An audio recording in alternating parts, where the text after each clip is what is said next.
is Mugdha. I'm going to speak about thyroid health. I hope the people who registered for the event can see me here. I am just going to wait for a couple of minutes. And all right. If someone from the Thrive team is around here, Suyash or Namrata or someone, can you please let the people know that I'm hosting the session on the Thrive page. I'll just wait for a couple of minutes until everybody comes here. I'm guessing a lot of people are waiting in the event page. I just want them to come over here. Alright, we have a few people.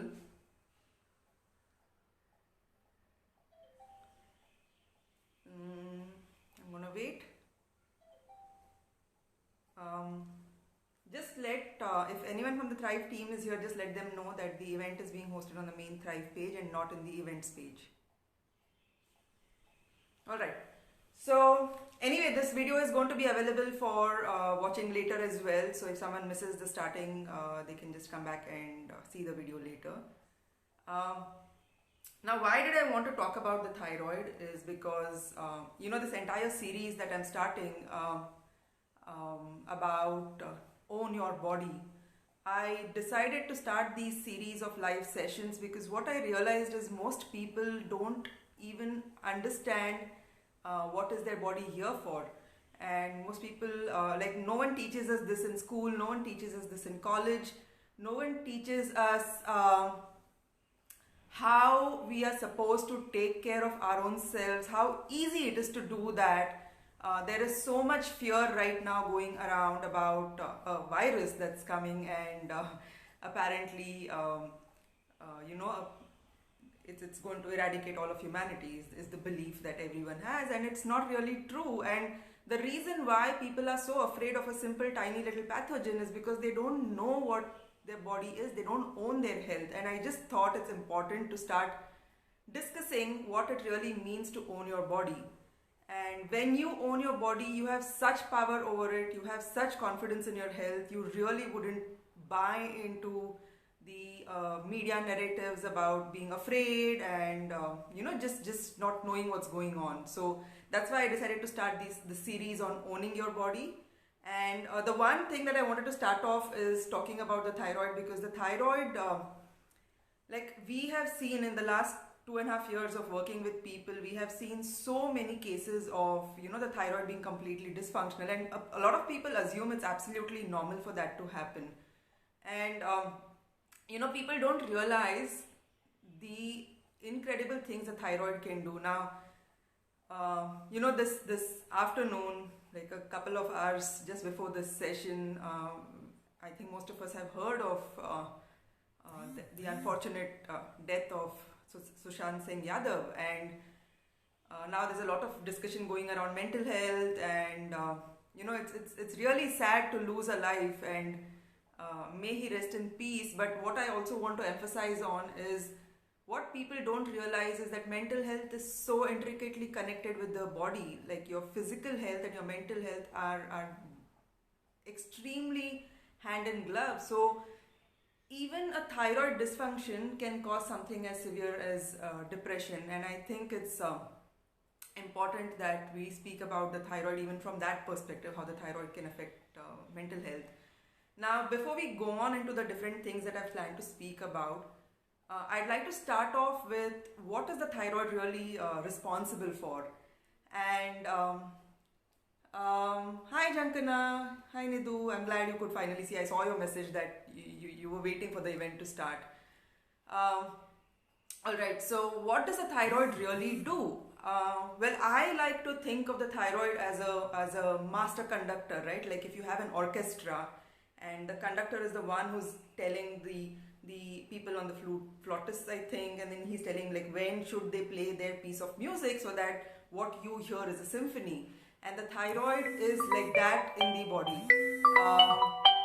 Thyroid, I'm sorry, I just got a call and that's why it paused. The thyroid is like that in the body, And what it does is it works with every other system in your body, the adrenals, the liver, the pancreas. It works with every other system in the body to make sure that your metabolism, which means the body and how it functions, is running smoothly. So it literally is the master conductor in your body. And I just keep typing your questions. I will answer them when we have time for the Q&A session. Now, because it is playing such a pivotal role, any small dysfunction in the thyroid can cause a dysfunction in the rest of your body. How does the thyroid really do this? Well, it creates different hormones. There is T3, T4. There is a storage form of these. There is the free form of these. We won't get into those technical details right now, but these are the hormones that work with different parts of your body, and these are the ones that create this symphony. Now, why would these thyroid hormones, like a lot of people are on thyroid medication, and what they don't know is that medicine is basically a synthetic form of the thyroid hormones. What people don't understand is, over a long period of time, if you're going to take synthetic hormones, it's going to start creating more problems in the body than actually curing the dysfunction. So the thyroid works like a master conductor. It creates these different hormones. There is T3 and T4, which is what the body uses to ensure that the role that the thyroid is playing is actually going on smoothly. Now, why are so many people suffering from thyroid issues? In Pune especially, I've literally heard of almost every woman saying she has a thyroid problem. Most women go on thyroid medication, I think like somewhere around their late 20s, early 30s. Most women are on thyroid medication.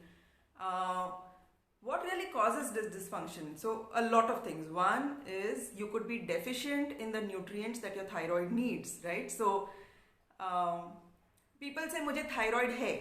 I have a thyroid. Like they just say, doctor told me I have thyroid. Well, everybody has a thyroid. The thyroid gland is present here, right here in everybody's body. When you say "Mujhe thyroid hai," what you essentially mean is they've diagnosed you with a condition where your thyroid is not working well. Now, why is the thyroid not working well? It could be deficient, like I said. It could be deficient in the nutrients it needs. What are the nutrients the thyroid needs? You need selenium, you need iodine, you need protein, you need B12, you need iron, you need zinc, you need copper.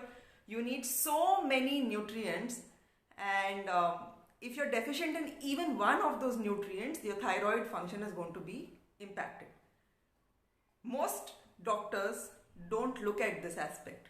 They just see your thyroid readings are off. If your TSH levels are above 5 or something, they'll immediately put you on the thyroid medicine. They don't even look for your free T3, free T4 levels. So deficiencies is one reason why your thyroid could become dysfunctional. The second reason why your thyroid could become dysfunctional is if you have a lot of toxins that have come in from the environment into your body. Now, for example, chlorine, right? A lot of our water is now chlorinated because they want to disinfect it. Chlorine is a halogen like iodine. So iodine is something that the thyroid needs, but let's say you've been exposed to a lot of chlorine from the environment, it's going to replace that iodine in your body, and your body is going to become iodine deficient. So chlorine is one toxin that can cause a thyroid dysfunction. If you have a mercury overload, if you have teeth with a lot of mercury fillings, even that can cause a thyroid dysfunction, because that mercury can go and sit in your thyroid gland and start creating problems there. If you're using personal care products that have a lot of toxins, and when I say personal care products, I mean shampoos and soaps and hair dyes and moisturizers and makeup products, even your household products, right? Like if you're using bleach, and if you're using a lot of Harpic, and if you're using a lot of chemicals, like if your hand wash soap has, even all these sanitizers that people are literally drowning in right now, all of those are toxins. They get absorbed by your skin, they go in and sit in different glands. Once they go and sit in the thyroid gland, that also can create a thyroid dysfunction, because it's poison for the gland, right? It's not a natural thing. So toxins from the environment can cause a thyroid dysfunction.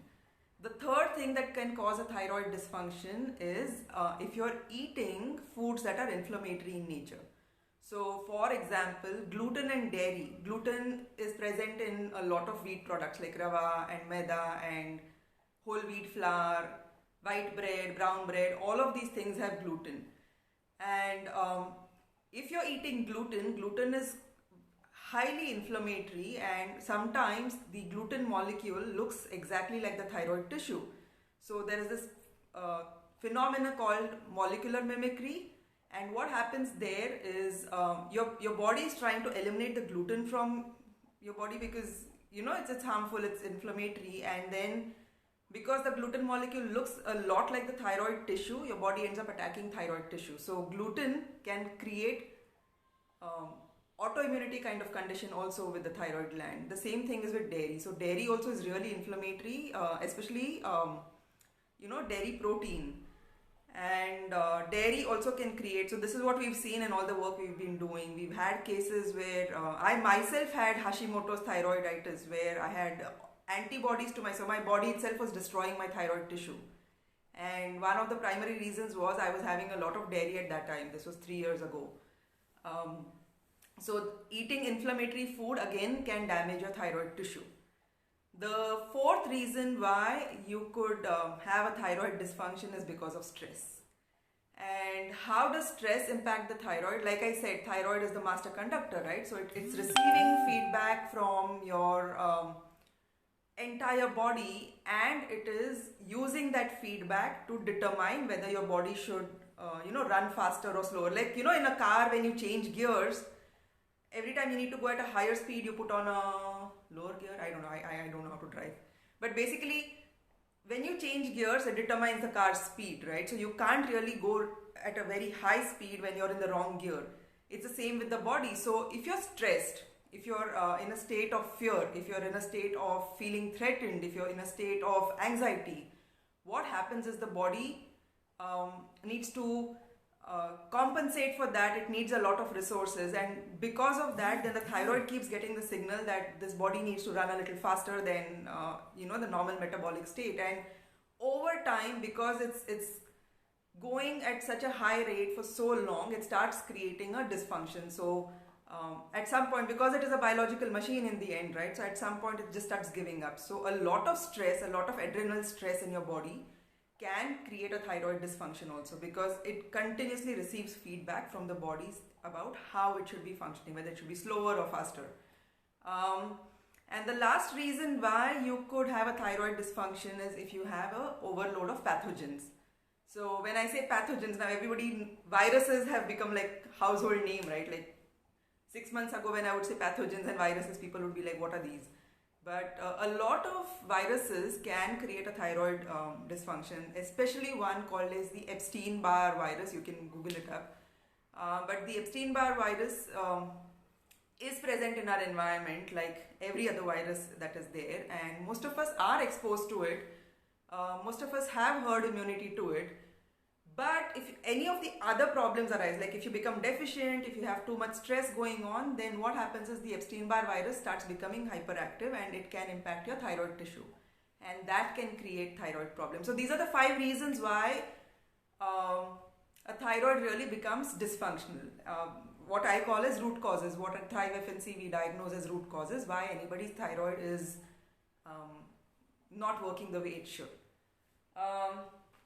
Now, what are the symptoms of undiagnosed thyroid? So what happens is a lot of people come to us, even for like weight loss, they'll be like, I've been gaining weight steadily and I don't know why my weight has been increasing. I've been eating healthy and I've not even been eating so much. I exercise every day, I go to the gym, but my weight is still going up. And I tell them it could be a thyroid issue, and they tell me, no, my thyroid is normal, right? So, and I'll tell you what that normal means in the next piece. But people sometimes don't know they have a dysfunctional thyroid. So what are the symptoms of a thyroid not working well?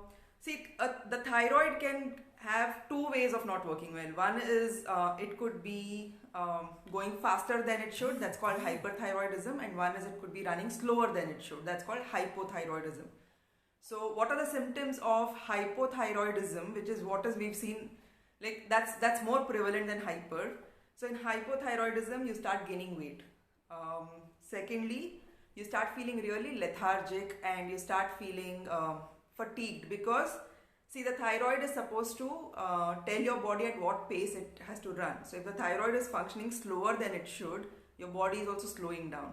So when your body slows down, it's not burning all that energy, it's not burning all the fat for energy, and then that's how you could gain weight. If you're feeling lethargic and you're fatigued, that's again because your thyroid is not functioning at its optimal pace and it's not able to give you the energy that you need. So you feel really dull and you really feel lethargic.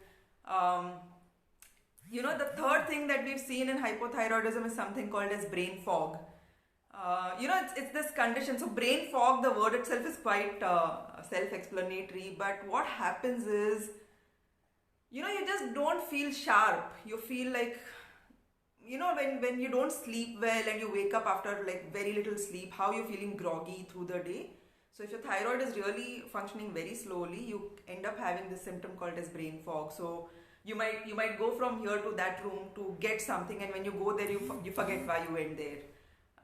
You might start off writing something and then you won't remember what you were supposed to write, or you might open your laptop or your phone to send a message to someone and then you'll forget what you were supposed to do, right? So when you're not sharp, when there is no clarity, when you're feeling really like groggy, that's one of the symptoms. It's called brain fog. It's one of the symptoms of the thyroid running less, running slower than it should. Then what other conditions of hypothyroidism? Yes, hair loss is one big symptom of your thyroid not functioning well. Dry hair, coarse hair, losing eyebrow hair, like if your eyebrows are becoming thinner and thinner over time. So these are all symptoms of undiagnosed thyroid. You might not even know that you have a thyroid issue. I'm just stating these symptoms so that you know that it could be a thyroid problem. So these are hypothyroid issues. The other end of the spectrum, where your thyroid is running much faster than it should, that showcases more as a lot of anxiety, a lot of palpitations, because your body is running at a faster speed than it should. Also there is weight loss. Like you suddenly start losing weight, you become skinny because your body is like really rushing through, right? The metabolism is so fast that your thyroid is burning through all the fat that's there in your body. But what we've seen mostly from all the cases that we've worked with so far, hyperthyroidism is rarer, hypo is much more common. So the weight gain and all of that is much more common. And then, so those are the symptoms of undiagnosed thyroid issues. And then I'll come to why is thyroid undiagnosed, right? Now this is the biggest problem, that thyroid is such a silent epidemic, because what happens is your lab reports, right? Most of your lab reports, the TSH range, the thyroid stimulating hormone, which is what doctors look at. They don't look for the other parameters. They don't look for free T3. They don't look for free T4. They don't look for reverse T3, which are actually the hormones that the thyroid is using. They don't look at the hormones. They just look at the thyroid stimulating hormone, and they just look at the level that's mentioned in your lab report. Now in your lab report, the range for this is given from 0.5 to 5. Okay, so any reading of yours that's lying between 0.5 to 5, if the doctor sees it, the doctor says, this is within normal range, so you don't have a thyroid problem. Or even you might get your thyroid test done and you'll look at the lab report and you'll say, this is within normal range, so I don't have a thyroid problem.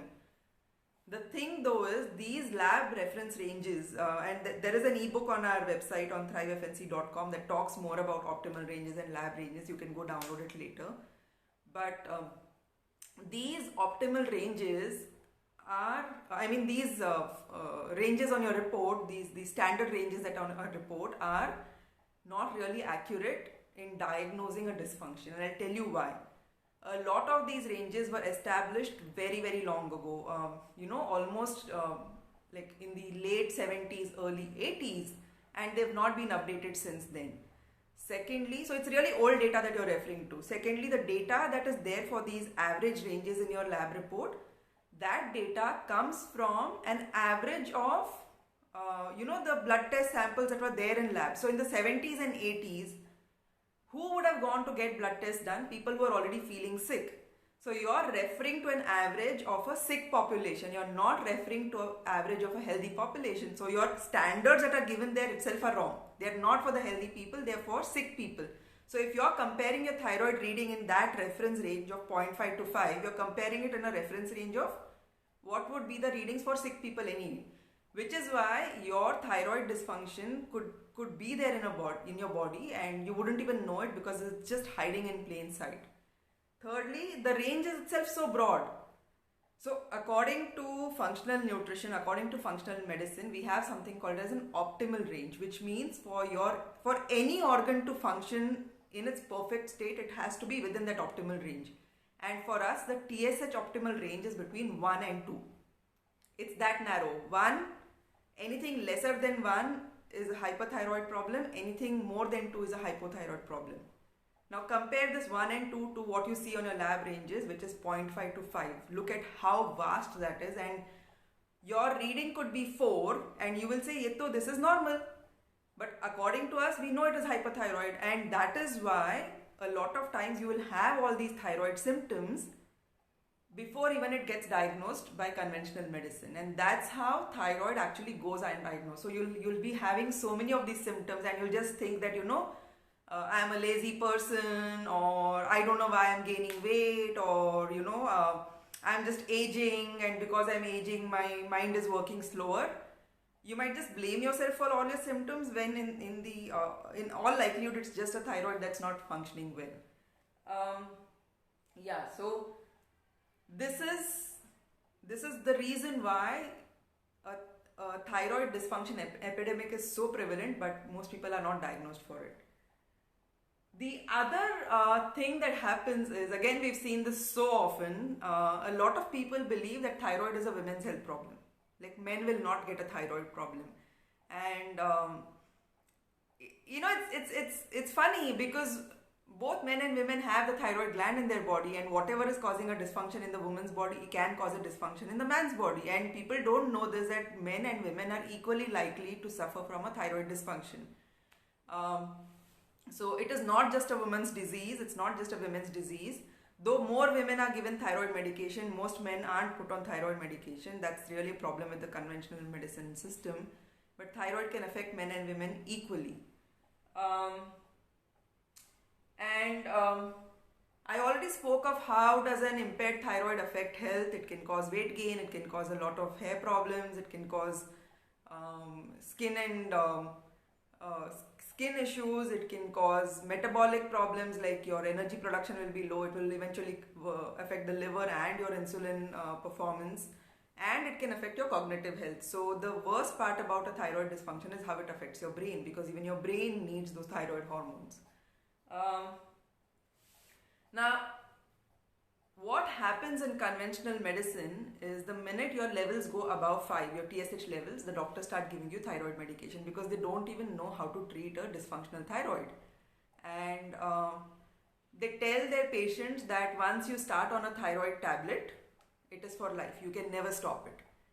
And typically most people are started off on a 25 microgram of either levothyroxine or eltroxin, and then from 25 it goes to 50, from 50 it goes to 75, 75 to 100, and the dosage just keeps increasing.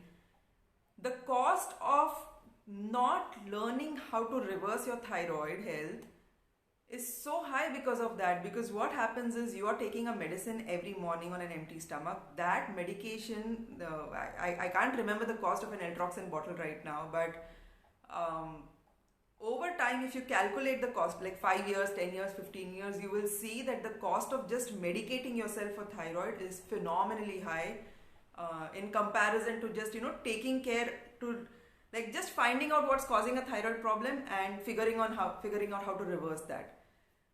Again, it's such a myth that a lot of people think that once you start off on a thyroid medicine, you can't stop it. It is an absolute myth. If you figure out the root cause of what's causing your thyroid problem and you start fixing that root cause, like if it's deficiencies and you give your body all the nutrients it needs, your body is going to start making the thyroid hormones that are needed. If it's heavy metals that are creating a thyroid dysfunction, and if you learn how to detox and remove those heavy metals from your body or those chemicals from your body, your thyroid is going to start functioning better. So it's then going to make hormones on its own. So if you find out what is the root cause that's creating your thyroid problem, your thyroid dysfunction, you can start reversing it and you can reduce the dependency on your medicines. Thyroid medication is not a lifetime thing. You can reverse it. It's a complete myth that conventional medicine makes you believe that you're dependent on thyroid medicines for life. All right, so that's something that I really want to emphasize on.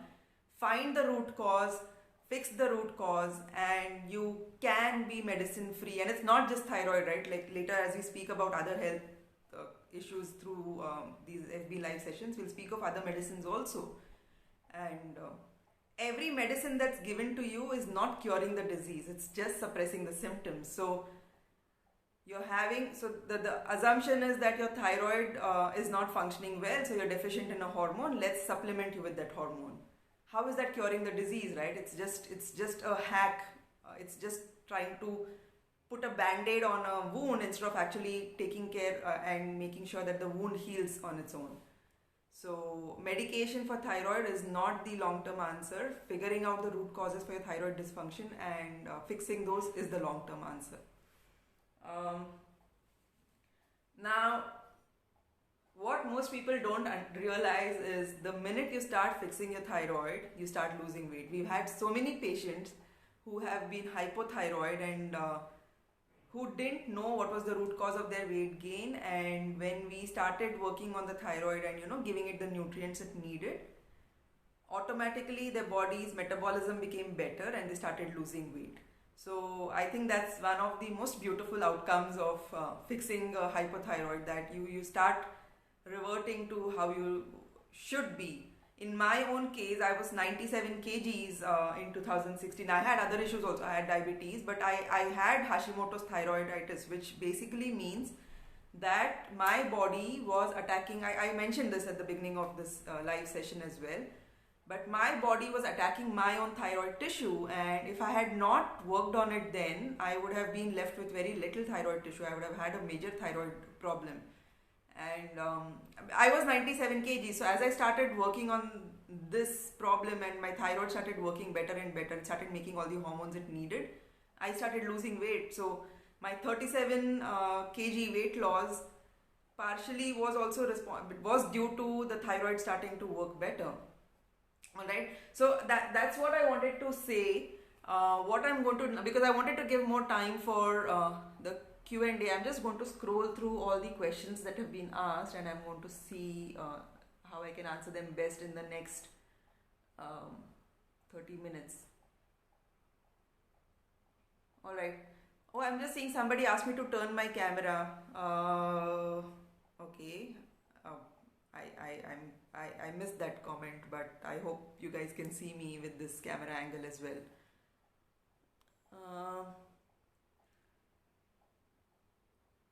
Alright. So, hi Ankita. So, Ankita is saying that thyroid level was 6 after a few months, after it came down to 4. So, do I need to continue medication, and how long to continue?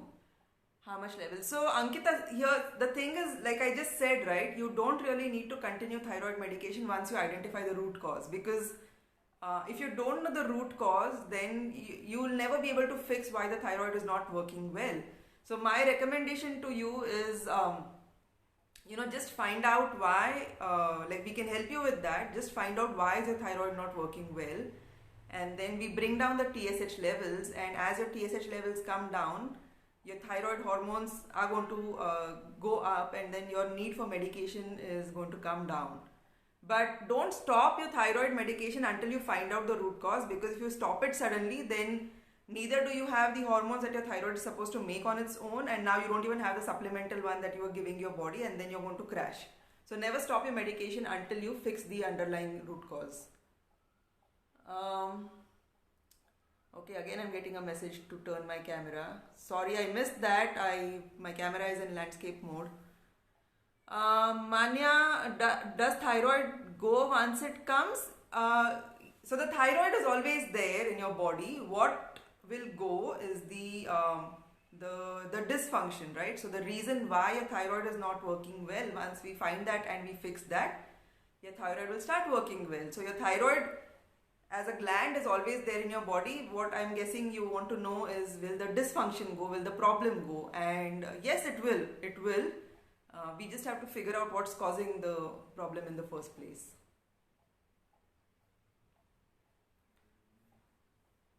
Okay, so Manya, you're taking 25 mg and your thyroid is 1 point. So that's because the medicine is controlling it. But let's say you stop the medicine, then it's again going to go into a state of dysfunction, and that's not a good thing, right? Because your body should work on its own normally, naturally, without any medicines.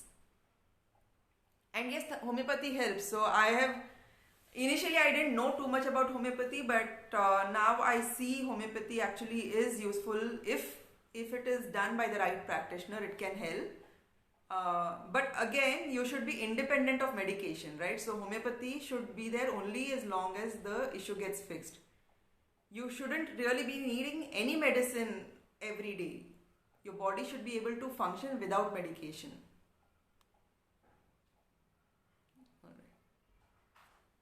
So Tanushri, you're saying you have a nodule on your thyroid, and your doc thinks that you need to be on Eltroxin always. Is that true? So nodules are often caused by, like I spoke of pathogens, right? So the Epstein-Barr virus, if that's there, that can cause the nodules. So what we've seen is, once you bring the pathogen load down, the nodules can, like, the body can take it, because the nodule is like a cyst on your thyroid, and the body has made that to kind of trap these pathogens. Sometimes if you're deficient in the nutrients that your thyroid need also, then the thyroid, like, there's a condition called as goiter, where the thyroid starts getting enlarged.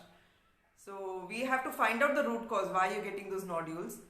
And like I said, if we find the right reason why your thyroid is not working well and we reverse that, then you don't really need to be on medication, whether it's Eltroxin or Levoxin or even compounded thyroid hormones.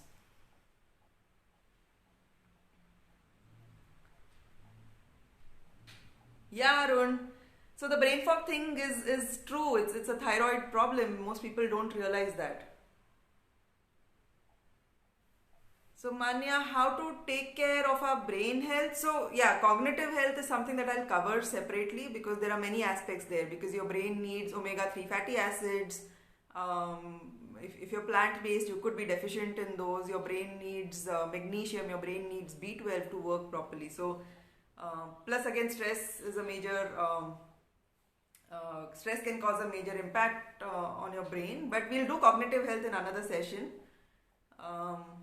Yeah, Nidhu, 95 rupees for the Eltroxin bottle, right? So over time, if you add the cost of taking this medicine every day, you'll see it's really, really high.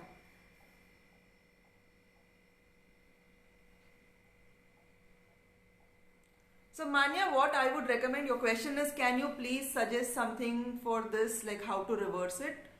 Uh, I would suggest get your blood test done. Let's find out the root cause. Like, let's find out what's really creating your thyroid problem. And once we know that, then we can create a plan on reversing that problem, right? So the body loves to heal. Okay, so that's why this Own Your Body series has been started, so that you'll understand that your body really wants to function optimally. Your body wants to heal. Your body does not want to be in a state of disease. And it just needs a little support, like the right knowledge. Once that comes in, then you can take the right action, and when you take the right action, then your body is going to self-heal itself. It's incredible. We've seen such miracles with the body. Tanushri, do hypothyroid and perimenopausal symptoms overlap? How to distinguish?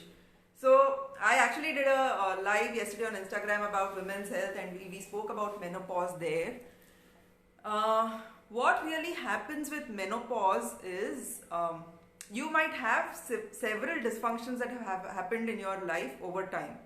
And menopause is generally around the late 40s, early 50s for most women. So you'll have a buildup of a lifetime of dysfunctions, and you know, your body is extremely resilient, but at some point it's going to give up. And then menopause occurs around that half-life period where your body is like in a place where it can't deal with all these dysfunctions that have been there. So a lot of women experience symptoms that they attribute to menopause, but these are symptoms of underlying other health problems. So, like, your question is actually very valid. So, you could have a hypothyroid issue, and you might think that that's a menopausal symptom. Menopause doesn't really need to create so many symptoms, because menopause is a very natural biological process. You might experience a few drops in your hormone levels, but the fatigue, the lethargy, the weight gain, all of that happens around menopause time is usually due to other dysfunctions. And it's just that, because again, doctors don't know, they just attribute it to menopause, saying, oh, you're menopausal and it's because of that. Like when I had my Hashimoto's, and I was um, I first went to doctors only, right, to find answers, like why was I feeling so sick and lethargic and tired. And I was 37 at that time, and the one doctor I went to said, you're menopausal, and that's why all of this is happening. And I was like, no, there's no way I'm menopausal now. I still have a long fertile life ahead of me. And now those symptoms are not there, and I'm not even in menopause. But people assume that a lot of symptoms, the cluster of symptoms that are happening, are because of menopause, when it could be something else. So it could likely be a hypothyroid issue that's being attributed to menopause. How often should we get checked? Okay, Varsha, so what I recommend is people should get their regular blood work done at least every 6 months. I'm a little obsessive about my blood tests, so I get some done like once a month, and I make sure I get them done every 3 months, because even your RBCs, your red blood cycle have a 120 day, your red blood cells have a 120 day cycle. So a lot of things can change in your body depending on how you're eating. So let's say you were eating a lot of animal foods and you switch to a plant-based diet, a lot of things will change in your body. Let's say you were eating plant-based food and then you switch to a more of a carnivore diet, a lot of things are going to change in your body. So it's good to get your blood work done. If you're really focused on it, every 3 months. If you're okay with like taking a longer span, at least every 6 months. But if if you have a major thyroid issue, if your TSH is at 10 or 11 or something, then I would recommend getting it checked every month until it comes within optimal levels. What tests are needed every time? So what you can do is you can either ping me on my number, or I'll just or Rutuja can give you the number, and we'll let you know which tests are required for us to do a full analysis. We'll reply to your comment with that number there. Meera asked, what do you mean by root cause? So Meera, the root causes that I spoke of, right? Like it could be deficiencies, it could be heavy metals and toxins from the environment, it could be inflammatory foods, it could be pathogens, it could be stress. So identifying which of these causes are causing a thyroid problem in your body is what we do when we say root cause analysis. So even if it is deficiencies, knowing which deficiency, right? Like a lot of, if you're a vegetarian or if you're a plant-based, if you're a vegan, you're 100% going to have a B12 deficiency. There is no way plant-based diets are going to give you enough B12, and even omega-3 deficiencies happen. A lot of women become iron deficient on plant-based diets. So you could have multiple deficiencies that are now creating a problem with your thyroid.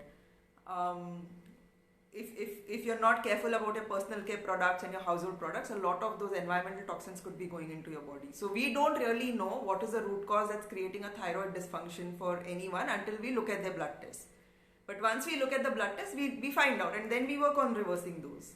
And it's really simple solutions, right? So if you're deficient in nutrients, just give your body those nutrients through food. If it's heavy metals, then like I said, eliminate all the sources of heavy metals, and make sure you take care of not putting them back in your body, and then just remove the ones that have built up.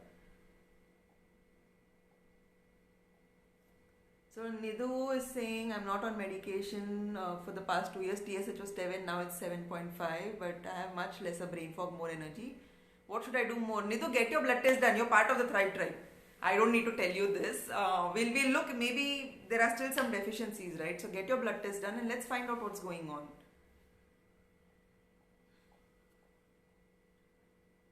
Tanushri says, thank you for answering my query. To continue, is it possible to get rid of Epstein-Barr virus? So the thing is, see, viruses actually become part of our microbiome. So you can never really get rid of it. You can't ever remove a virus and throw it out from your body, because they integrate with your DNA. are generally there. Now there is this entire research that's going, especially because of coronavirus. Are viruses really there, or is it just exosomes? So what is really the theory? There's this entire question on germs versus terrain. So even with Epstein-Barr virus, what we have seen is when we test for antibodies, for people whom the Epstein-Barr virus is really attacking their body, the antibody levels are very high.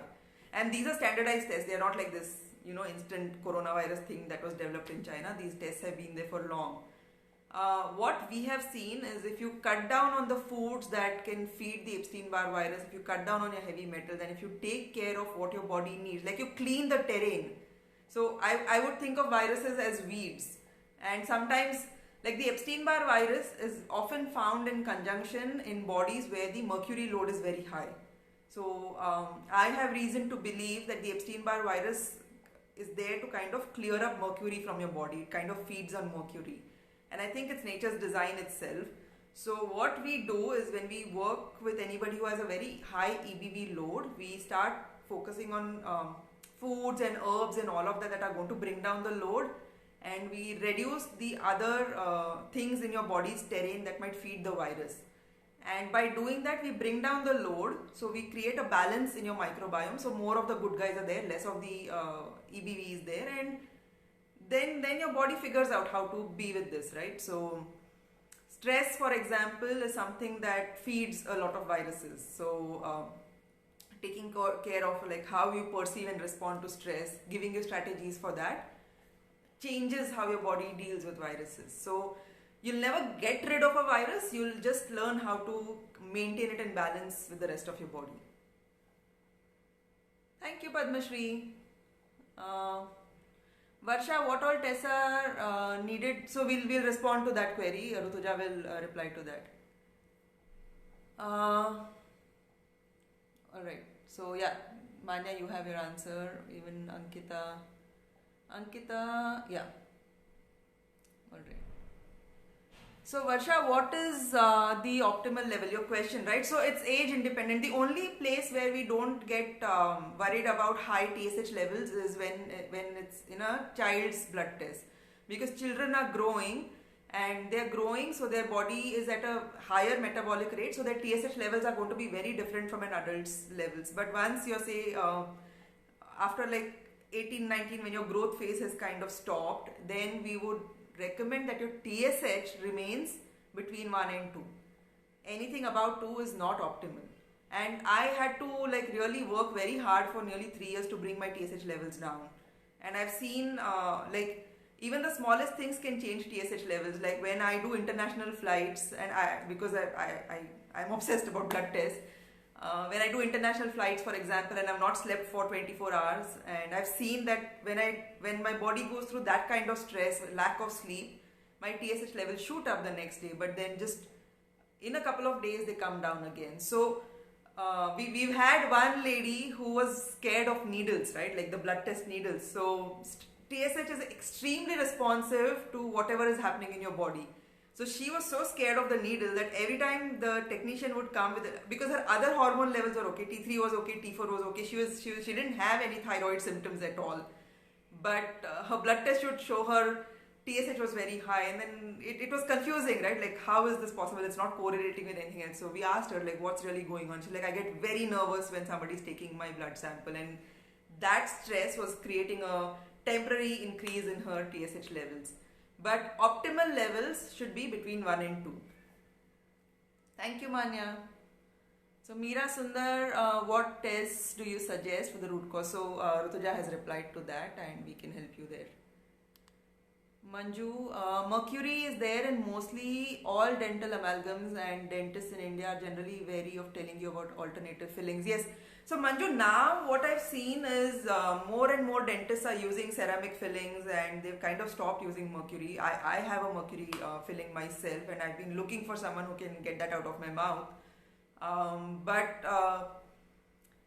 I think now they've stopped doing that. I think we went through the mercury filling wala dentist, and I think they didn't even know the impact of it. But mercury is very, very toxic. It's a neurotoxin, which means it can damage your nerves.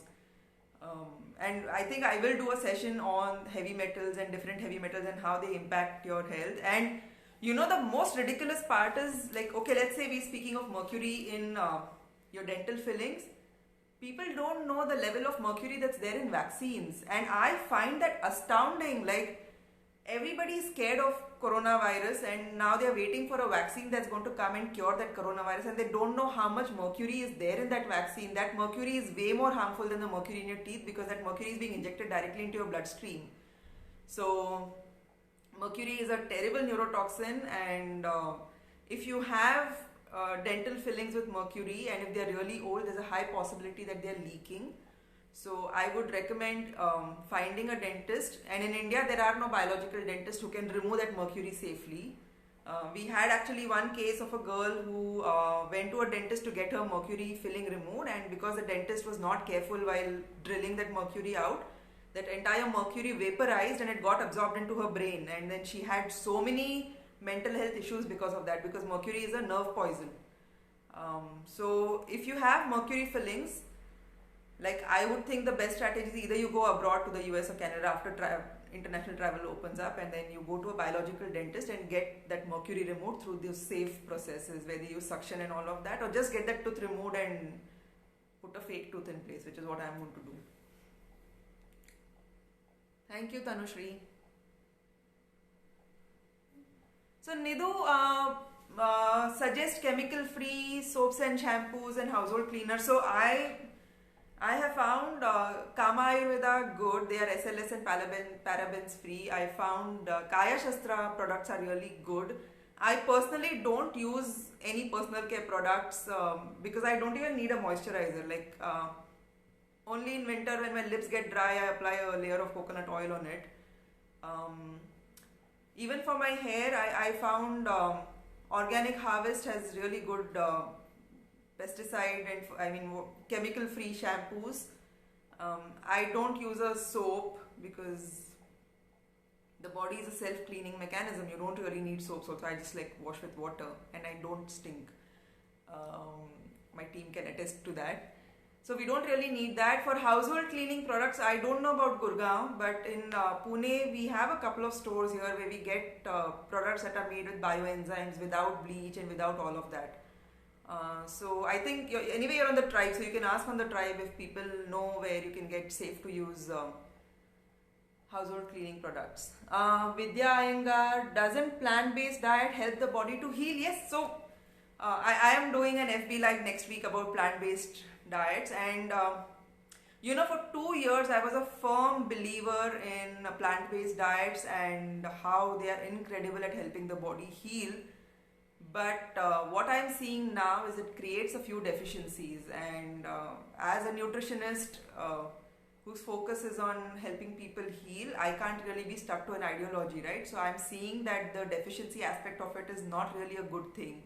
So I'll speak about this next week, about plant-based diets and the drawbacks of a plant-based diet. But that being said, what we see is, like, when people come to us, we have a 3-month program called Thrive in 3, right? So for the most part, in most cases, putting them on a plant-based diet is really useful in reversing whatever lifestyle diseases they might have accumulated, right? So if it's insulin resistance, high cholesterol levels, diabetes and high uric acid levels, or liver dysfunction, we've seen plant-based diets really help with that. So I don't think purely being plant-based for a very long time is a good idea, because I've been researching this now and I'm hearing reports of people who've been plant-based for 6-7 years, and then they go through a different whole set of health problems. So we'll speak about that next weekend. It's a topic that I really want to talk about, and I know I'll get a lot of backlash for it, because for 2 years I've been promoting whole food plant-based. Alright, so I'll answer that question next week. And in fact, that's when I'll also talk about food, because a lot of people believe these goitrogenic foods and broccoli and cauliflower are not good for the thyroid. So we'll talk about food in next week's session. Manju says, I have many root canals in my teeth and can't find a biological dentist here in India to remove the mercury filling safely. Yeah, Manju, I've had the same problem. So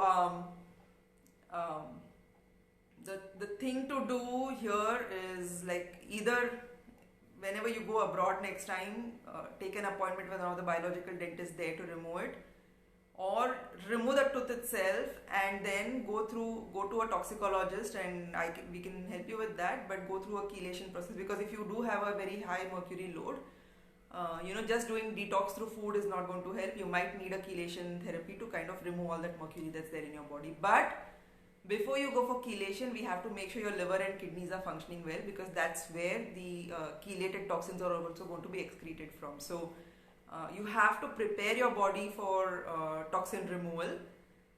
But like the first thing to do is remove the source, like eliminate the source that's leaking mercury into your body.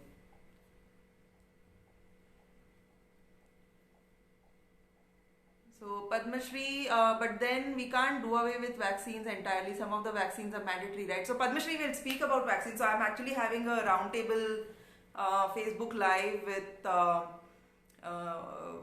Dr. Rupa Shah, who's an allopath. She's an MBBS doctor and who speaks about vaccines from that perspective. We do have two citizen scientists who have been researching this topic like really widely, and they have so much information to give.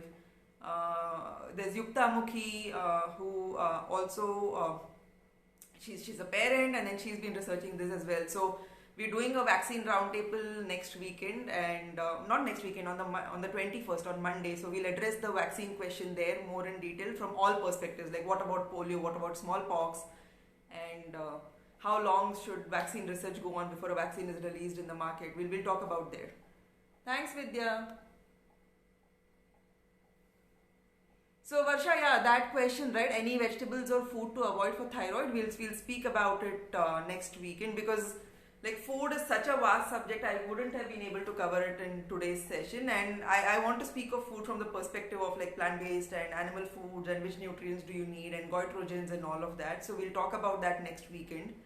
The session will be on Saturday, I think, but once the event is up, we'll post it on our page, so just stay tuned.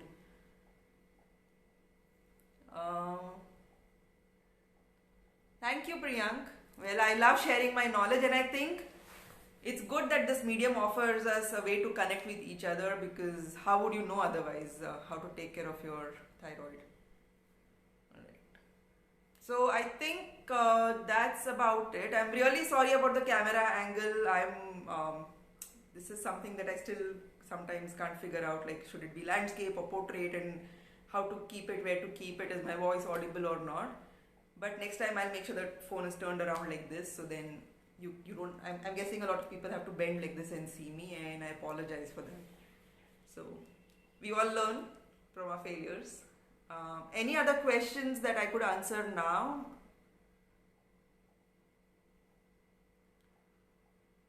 So Varsha, my Facebook handle is Mugdha Pradhan, and that's my Insta handle as well. But I do all the live sessions on the Thrive page itself. So you're on the Thrive FNC page, right? Just like the page, and then you'll know when the next session is being hosted, and then you can just register for it.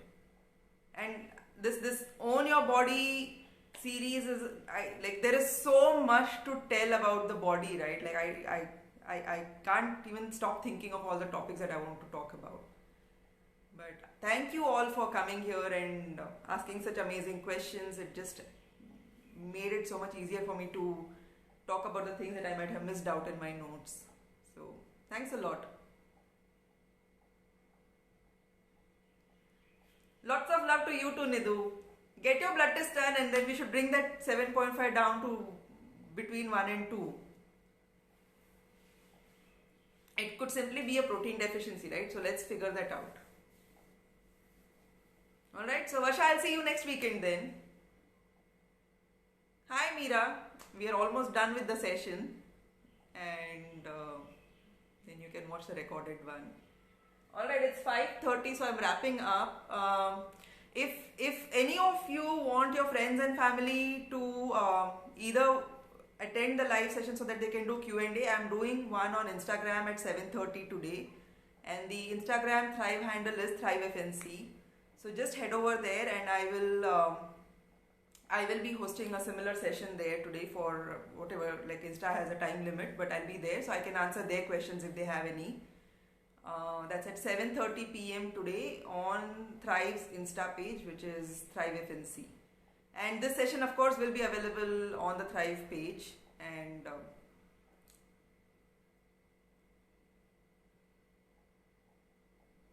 is OTV safe to get thyroid test now? Is it safe to get thyroid test now? Of course. So what most of the labs are far more secure than the grocery stores that you go to, because labs like are bleaching the place, disinfecting the place. Those lab assistants have all their PPE in place. They are wearing gloves, and like they're really setting it up like a surgical place, which is not what it would be like in a grocery store or if you went to your fruit vendor, right? So labs are so. Don't go to hospitals where COVID is being treated if you're really worried about contracting the virus. Just go to independent labs. And most labs are really careful about sanitizing and disinfecting the place. Again, like I could talk about the coronavirus itself, but that will be another hour, so I'm not going to do that. But labs are absolutely safe to go to. Don't worry about it. They are much safer than grocery stores, vegetable stores, wherever else you might be going out now. Alright? Okay guys, bye bye. Thank you so much for attending. I'm going to end the session now, and if you have any questions that you missed out on asking now, you can come back to the Insta session. If you want to share that with your family and friends, please ask them to come to the Insta session at 7:30.